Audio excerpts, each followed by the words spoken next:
Hello, welcome back to another Caleb Drury car review. I'm trying to figure out a name for what I'm going to call these series, but today I have with me a BMW M3.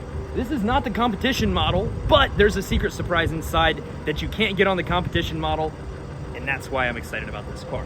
Furnished here in oxide gray metallic with fjord blue interior. This is a unicorn perfect spec M3. You might be wondering why I say that.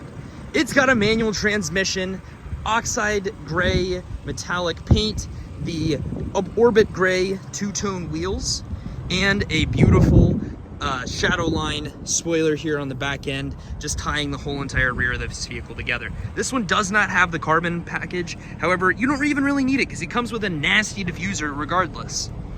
If you look back there, you've got 4 quad exhaust tips providing a outflow for the 473 horsepower inline 6 that is called the S58 internally with BMW.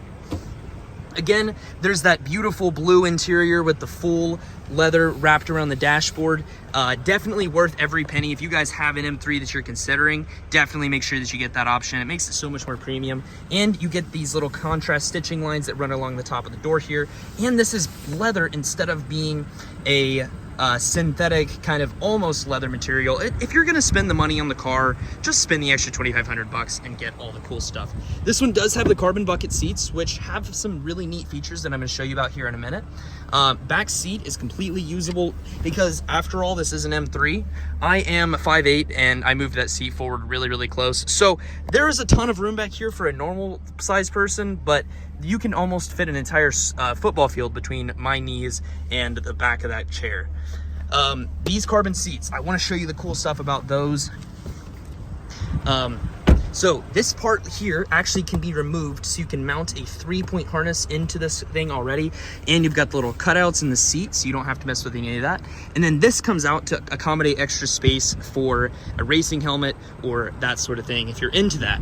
If you're going to be tracking this car, it's completely equipped for it. This one is a rear-wheel drive model.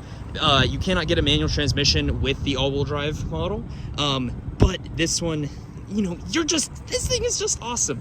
On here, as far as the tires go, we've got Michelin Pilot Sport 4S's. And the nice thing is BMW uses star-rated tires. So what that means is they're actually going to perform a little bit better than a regular Pilot Sport that you might end up getting at, you know, Tire Rack or anything like that. They've done studies on it. It's actually better. I'm not just pulling strings here. This one also has the parking assistance package, so it's got that top-down camera. You can see how far you can open the doors, and whenever you put the car into gear, it's even gonna, once we take the e-brake off, you don't have to take the e-brake off via the button here. You can just drop the clutch and let it start rolling, and it will. I'm just old school, and I like doing that. Press that back on for you, and once we start rolling, you can actually see it. You get the lines even on the front of the car, so you're not just restricted just to a backup camera, and that's going to change in real time. It seems a little gimmicky, but it's so nice whenever you're trying to figure out how to get into a nice tight parking spot or anything like that. Heated steering wheel located down here on the wheel, so it's going to be able to keep nice and warm during the winter months, and you can actually pair that so that it can automatically turn on below whatever degree is you're choosing. Automatic high beams, which is also really nice, and you've got the laser lights on this car. You've got the blue headlights matching the blue brake calipers as well. Sorry about that. Hopefully I don't get copyrighted. But I say we take this thing out for a little spin, get you some exhaust note, and we'll go from there. I am working on getting a phone mount, so bear with me with the terrible quality of the interior, but it'll still accomplish what we're looking for as far as exhaust. Plus, I can talk to you guys a little bit more about some of the cool things with this car. So I mentioned earlier the S58 engine. That's obviously the big brother. Well, if you're not familiar with the BMW lineup,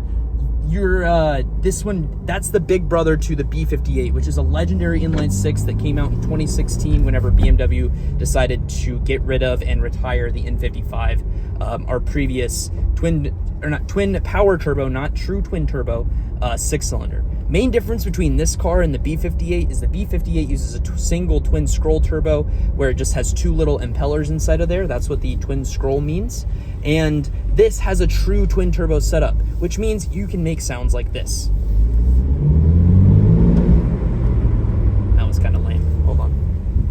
first gear pull instead.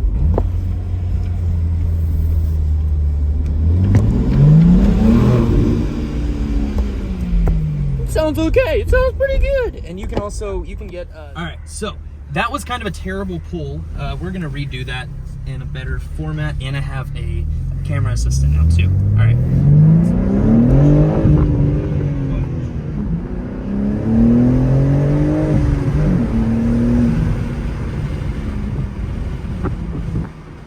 So needless to say, this car's pretty quick.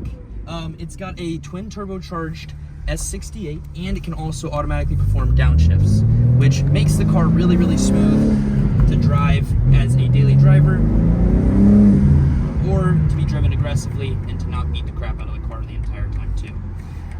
The 6-speed transmission is really, really good. It's like almost the perfect throw length. I would definitely put a short throw shifter on this, as the throw is a little bit too long, and the shifter's pretty tall, but the shift knob feels really good, and the car has great power.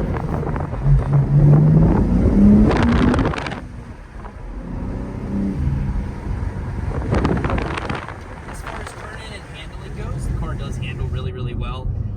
The steering is very responsive. If you move the wheel one way, it's gonna go that way.